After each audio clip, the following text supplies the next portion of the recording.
Integrative Inquiry, Week 8, Empathetic Listening and Nonviolent Communication. Attention to the body in the chair. So simply noticing the seat on the chair, the feet on the floor, inviting an awareness into the back so that it's upright, alert, yet relaxed. And then noticing where the hands are placed, just sensing the hands, how they're resting. Then inviting a gentle softening of the eyes. So it's as if you're looking but not really seeing.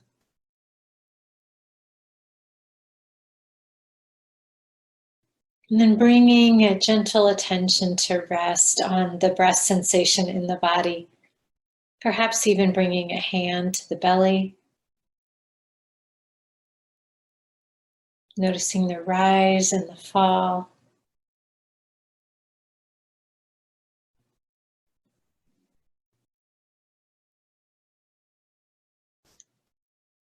You are here. You are here in this space and time, and you intended to be here. You arrived, and I'm grateful. So what are you noticing? We are now in week 8 of the course, plus the orientation week. So this is actually about 9 weeks we've been exploring this practice. And what are you noticing? So we invite you to really engage with your buddy, chat about what you're noticing. Feel free to reach out on the discussion board of the course website or email me directly. I'd be happy to be of service. Excuse me, I'm going to take a drink of soda. See if that clears out the gunk in my throat here. Forgive me. Sorry, TMI. So, listening. What's the biggest mistake leaders make when working with others? Apparently, according to the Blanchard survey and Dr. Lisa Gates's research, it's inappropriate communication or poor listening. 82% said not providing appropriate feedback was the biggest problem, and we'll work on this in later modules about how to provide feedback and how to receive feedback. Hopefully you're picking up clues with regard to noticing where your attention rests, noticing emotional awareness, avoid the storytelling about the feedback, but just really listening and looking again to see what's there. But another challenge in communication is just simply failing to listen or involve others. It's close behind at 81%. There'll also be some resources that we provide later that my colleague Theo Gilbert and the United Kingdom is doing about the micro skills of compassion, which are all around communication and how to involve others in communication. So some really significant work there. So Dr. Gates, who is teaching compassionate communication in this program, if you're interested in taking that 4-week course, you can take a deeper dive into communication. She invites us to ask, are we good listeners? And 96% of the people think they are good listeners and better than most. And the reality is that 81% of leaders and managers say they're failing to listen. Is one of the top 5 things that leaders most often do. So 96% feel they're doing really well, and 81% are saying, no, you're not. So it's a really an invitation to practice these listening skills. It's a common area for development among most of us. And the challenge is that holding space for listening requires non-judgment and vulnerability. Again, Brene Brown's work on vulnerability, it really opens up the potential for human connection. The other challenge we also experience that's not listed here is time. There's just a rush to get things done, to get things accomplished. And I often feel like I just don't have time to listen well, to listen fully. However, when I don't do that, I usually end up putting time on the back end, the cleanup, taking care of miscommunications, and really missing the opportunity to say, I see you, I hear you, I acknowledge your perspective, thank you.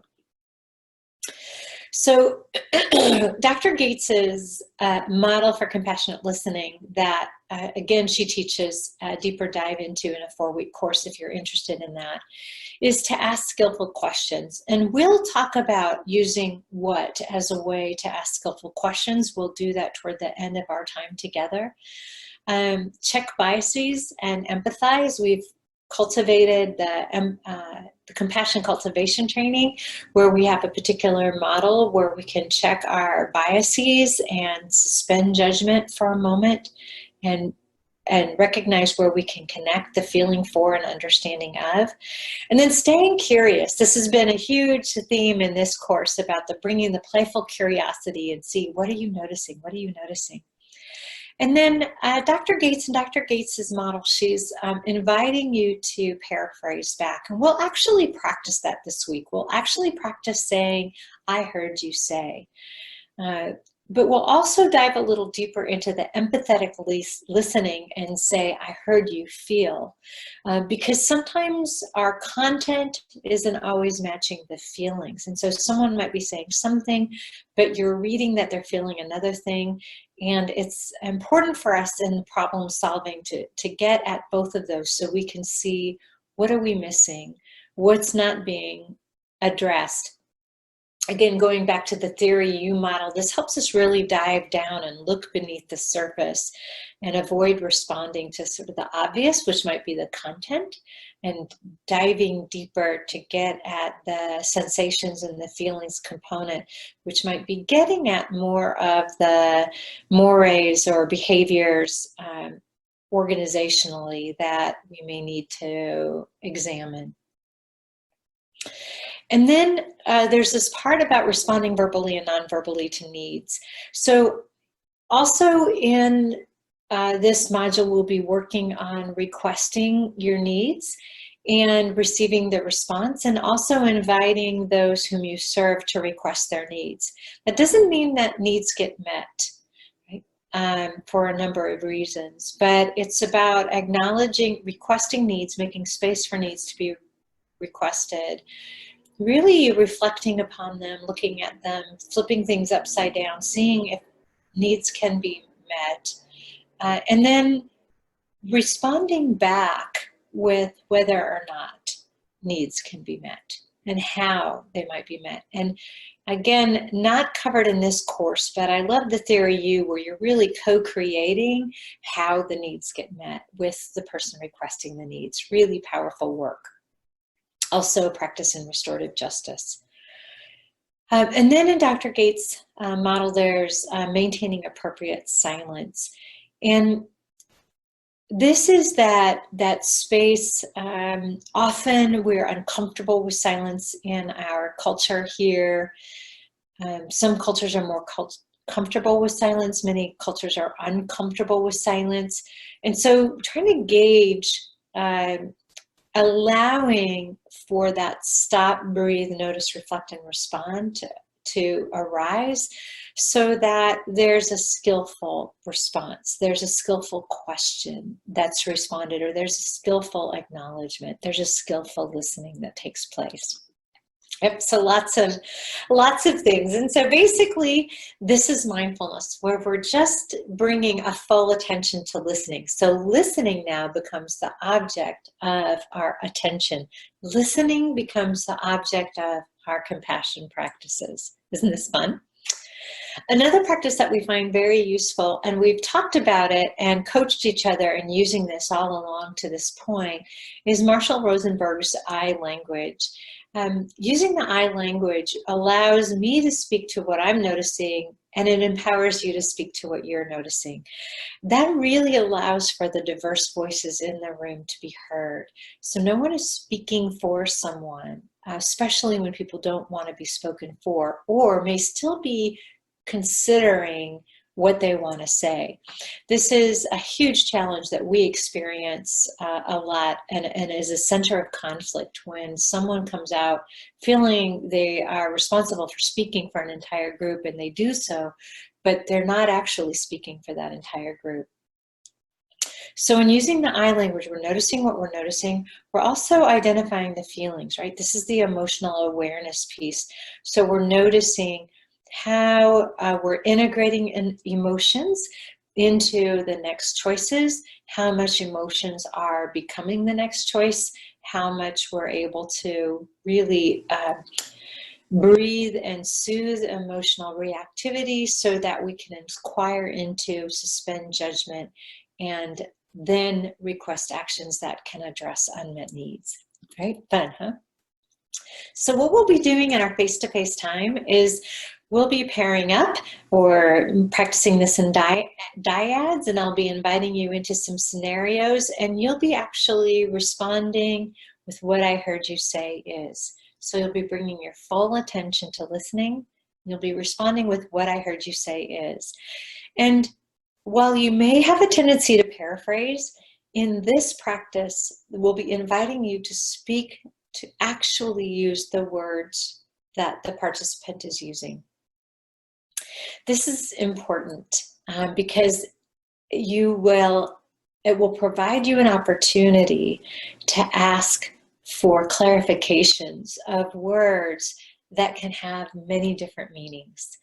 And so if we paraphrase, we may be choosing a meaning for that word that we already heard, and we've already started to run with a story about what that person said.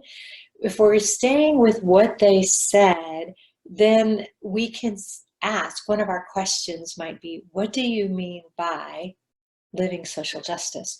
What do you mean by equity-mindedness? What do you mean by whatever it is that the word that you might have a different interpretation of, or may not be clear if that person has the same interpretation, meaning making. The other practice we'll be engaged in is actually looking for emotions. And this doesn't mean that we'll be telling the person what they're feeling. Like, how many of you have been in a conversation where someone's like, whoa, you are angry. And you're like, wait, I'm not angry, I'm frustrated. I don't even know how I'm feeling. How can you tell me how I'm feeling? But what we'll be doing is we'll just be saying, wow, what I heard you feel is, you might say exhaustion. What I heard you feeling is confusion.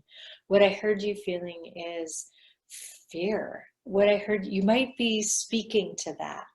And what that does is it helps when I'm saying what I heard you feel is, I'm keeping ownership of my interpretation. I'm owning my whole story of what you're saying and what you're feeling, versus me putting what you're feeling on what I'm feeling about how you're feeling on you. Does that make sense? So we're staying very much in a way that opens up dialogue, expands inquiry, and expands understanding. My other question that I love to use, is tell me more about what you're feeling. Tell me more about what you're seeing here. Tell me more about what you experienced. Especially if this is useful, especially if I'm noticing that I'm getting emotionally triggered by what someone is telling me. And I don't know how many of you have experienced this. I experience this a lot. I have a highly active neurology, and I'll pick up on people's emotions. And if someone comes in upset, I'll pick up on that. And I need to do a lot of work, a lot of the mindfulness practice to not get caught up in the other person's emotions. And then start having my emotions take over and start making up a story about what's happening, or make it about me. This is a big practice for me. So the tell me more practice helps soothe the amygdala hijack that may have occurred, and actually invites some more of the person explaining. So I have maybe time to soothe my emotional reactivity and get into listening. As a leader, we have to get into listening. But if I'm triggered, I can't listen, right? There's nothing wrong with you. It's just part of the neurology. This happens. So the tell me more actually provides some more opportunities for soothing to occur of my own emotional reactivity, so I can actually repeat back what I heard you say is. Okay? All right, so we'll be practicing that all with the next time we meet. So our takeaways for compassionate communication in this module are the invitation to bring a full attention to listening to both words and emotions. So the object of our attention is listening to the words and to the emotions of the words. And this probably you're noticing nonverbal language here. If the person is in front of you, sometimes they're on the phone, you're still listening, yeah, or a Skype or whatever. Or at the end of a text or an email, yeah. So and then speaking to that, very important. So we start to distill the storytelling that can happen. Sometimes I send out an email really quickly and someone was like, wow, I hear I hear you're stressed. And I was like, oh, no, I'm just trying to be efficient, right? This is my being efficient. Sorry, I'll slow down. So then we'll be using I language, again, to own my own interpretation and empower others to have theirs. Practice compassion. We'll be bringing all the self-compassion practices in, as well as the compassion practices. And we'll stay in inquiry as long as possible, okay? If you have questions or comments, please use the discussion board. You know how to get a hold of me. And for now, our invitation, connect with your buddy. Post the questions on the course site, practice the focused breathing every day, practice the body scan, practice compassion, self-compassion, and try on this compassion communication. There's a 2-minute journal assignment for you to complete, and we also have a weekly poem for you to reflect on. All right, I get to see you soon. Thank you for your time. Take good care.